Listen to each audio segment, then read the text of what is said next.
So ngayon mga kababayan, no, so balikan ngayon natin itong statement na to. Yan.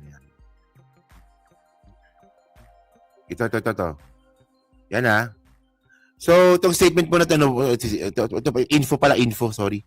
O balikan natin yung info po na binanggit sa atin. So sabi dito, ano ba yan? Ito. Mag-focus tayo dito. Calls for a rally on 31 January 2026, dapat yan, nagkamali siya ng siguro. Are also being circulated by the group of Defensor, and reports that the rally proponents principal will also file an impeachment case against PBBM on or before January 31. Ayan. Okay, malinaw ha. So meron po ngayon gusto mag-file ng impeachment kay PBBM.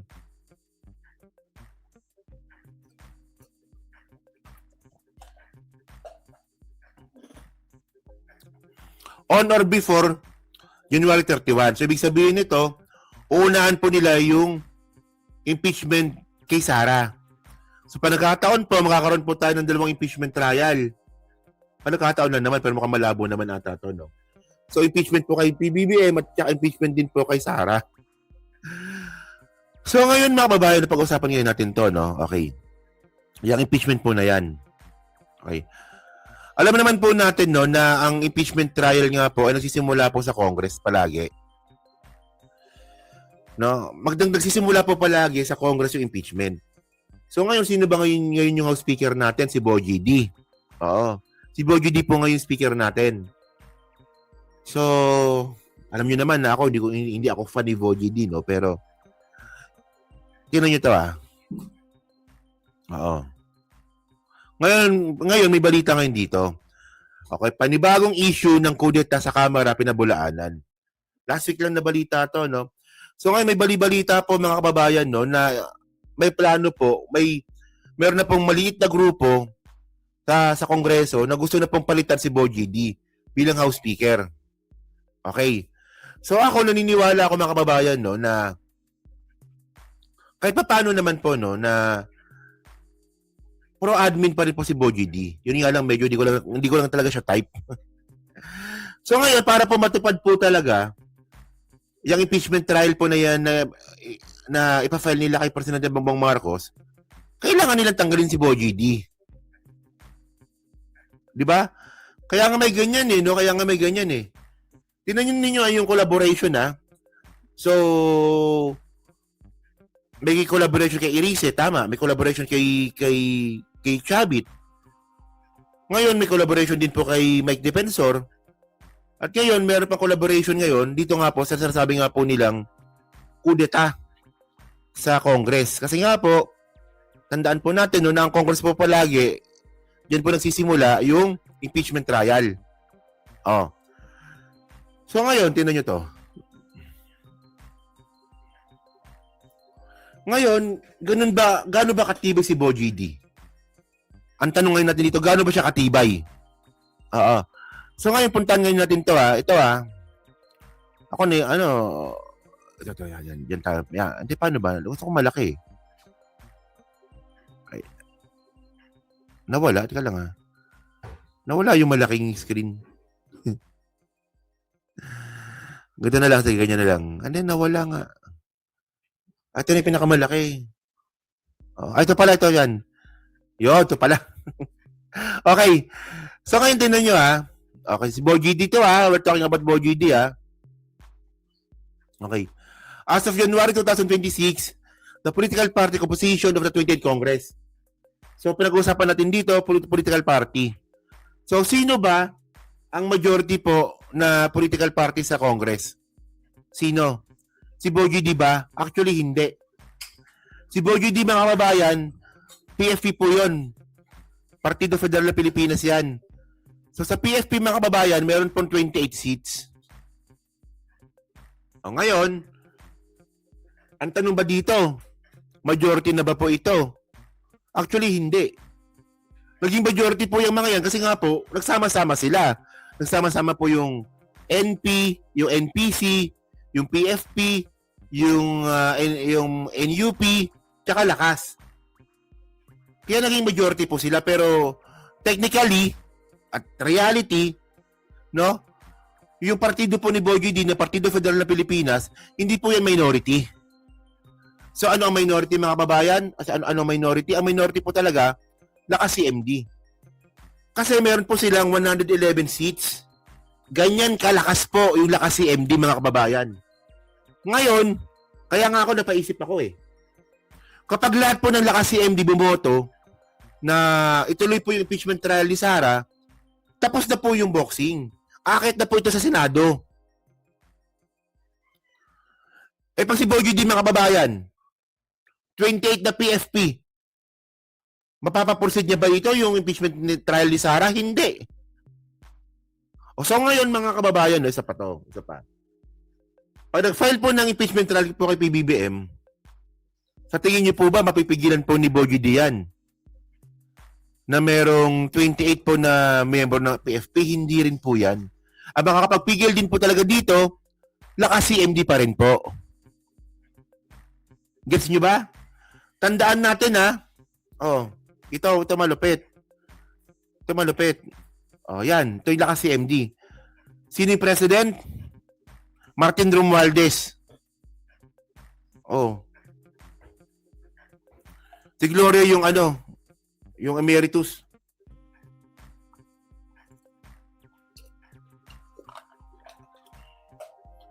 Tingnan nyo na kababayan.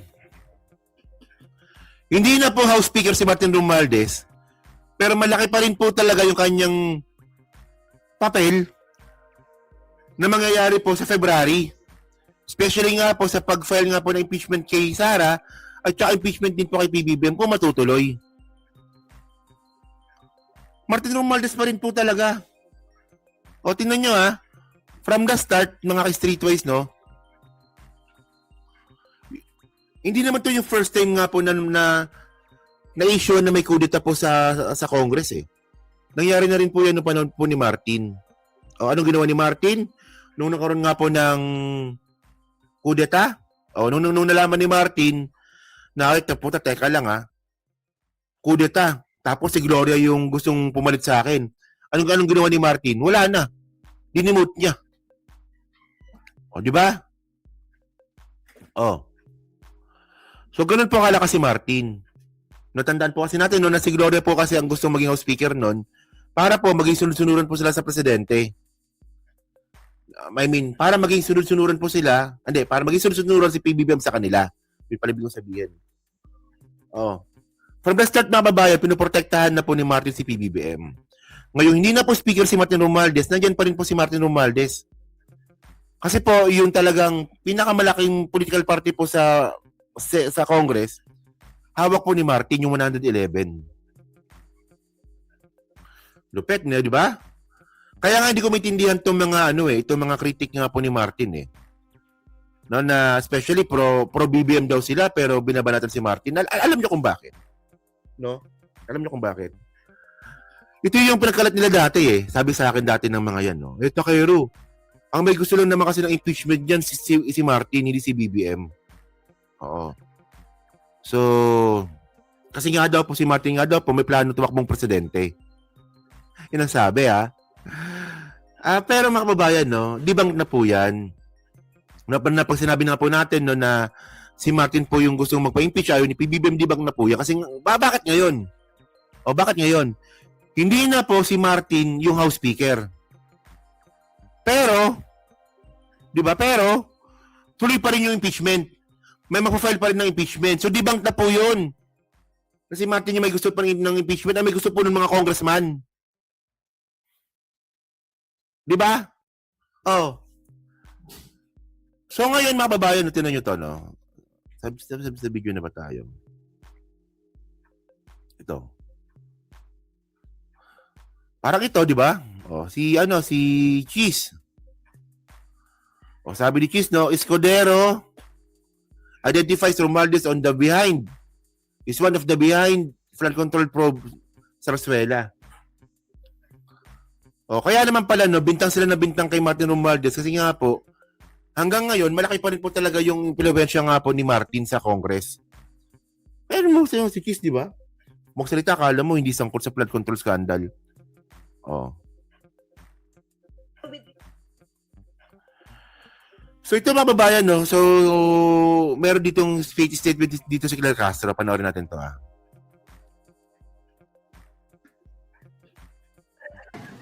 Nung nakaraang araw po ay natanong ko na po mismo ang Pangulo patungkol dyan. Kasi ang sabi po niya at mukhang kauna-unahan ko itong masasabi sa inyo. Naunahan niyo pa po ang press briefing ko. Okay. Ang sabi po ng Pangulo, tinanong ko po siya, Sir, Mr. President, tinatanong po tayo kung ano po yung reaction natin doon sa sinasabing impeachment complaint na isasampa di umano yata ng Makabayan Block. February, oo. Apo. Ang tugon po ng Pangulo sa atin ay ititreat niya po ang kasong ito o complaint na to parang pag-treat po niya sa flood control project. Meaning, Managot ang dapat na managot. Pero yung pong word na yun na ititreat na po, ang impeachment complaint na po, ito, comparable sa flood control projects ng mga maanomalya. So, Oh, yan ha. So sabi ni Claire Castro, ito ha, tinan nyo ito mga kababayan, no? Ako naniniwala po naman talaga ako na yung impeachment ni Sara noong 2025, hindi po talaga ito sinuportahan ni Presidente Bongbong Marcos. Di ba? Ako naniniwala ako dun eh. Last year, di ba? Last year. Natataka nga kami nun eh. Bakit parang ayaw ata ni Presidente ng impeachment kay Sara? Oo. O, pero ngayon mga kababayan, iba na po yung tono ng Presidente. Sabi nga po ito ni Claire Castro. Oh. Sabi ni Claire Castro, kung paano namin tinreat yung flood control, ganun din namin ititreat yung impeachment trial ni Sara. Oh. So, ibig sabihin nun, nag-iba na po ng tono ng Presidente pagdating po sa impeachment ni Sara. Mukhang babarasuhin na po ito. Mukha lang ha. Pero sana totoo ito. Ayun ang unang tanong natin dito. O, sana totoo ito. O, pero ang ibig sabihin nito, pagkakataon po na to, kumbaga kung dati nga po nung hindi sinuportahan ng Presidente yung impeachment, pagkakataon po na to, suportahan na po ng Presidente itong impeachment na to. Managot ang dapat managot, yan ang sabi. Sige. ganun po ang mangyayari. nung nag-umpisa yung mga initiatives na yan to impeach her, consistent si President Marcos sinasabi niya lagi, I don't see the point bakit siya i-impeach? Parang nag-iba yata ngayon yung sinasabi ninyo na ngayon gusto na ng accountability kung sakasakali. Consistent po ang Pangulo sa lahat ng issues. Kung may dapat managot, sinimulan po ito doon sa mahiya naman kayo. Kung may sangkot, dapat managot. So, hindi naman po pwede siguro maging excuse or ma-exempt ang isang vice presidente kung mayroon dapat sagutin at kung dapat na may panagutan. Yun lamang po ang nasa Pangulo ngayon. Kung mayroon dapat panagutan, managot. Pero hindi naman po ibig sabihin na siya nagbibintang na po kung kahit kanino. Ebidensya pa rin po ang nais ng Pangulo. Okay. Diba? So, iba ng tono ngayon, ha? So, abangan natin yan, no? So, ngayon, mga streetwise, no? Tinan nyo to. So, ngayon, ito po yung impeachment po kay Sara. Ngayon, tulad ng sinabi ko kanina, mayroon din po sila nilulutong impeachment din po laban kay PBBM. So, ito naman po yung sinasabi nga po nung pangit na yan na si Erice. Tinan nyo to. Yung pong plano niyong to file a petition calling it unconstitutional, basically na yung unprogrammed appropriations, ano ho ba yan sa tantamount to an impeachment complaint? No, It's not. It's not. Because? Alam niyo mga babayan, no? Ito ang reklamo nila ngayon, meron daw pong unprogrammed funds yung mga budget natin. So, i-research ko yan kung kay Digong meron din. Kasi kailangan ko nga ilang pages, 4,000 pages yun, di ba? So, titingnan natin yan kung may time tayo, no? Halongkatin din po natin yung budget ni Digong kung meron siyang unprogrammed funds. No, pero kung meron po media na magbabanggit niyan, so mas maganda para din tayo mag-research, no? Because Well, hindi it's, siya, hindi naman. Actually, nakikita ko, kung may impeachable offense ang presidente, ay yung betrayal of public trust.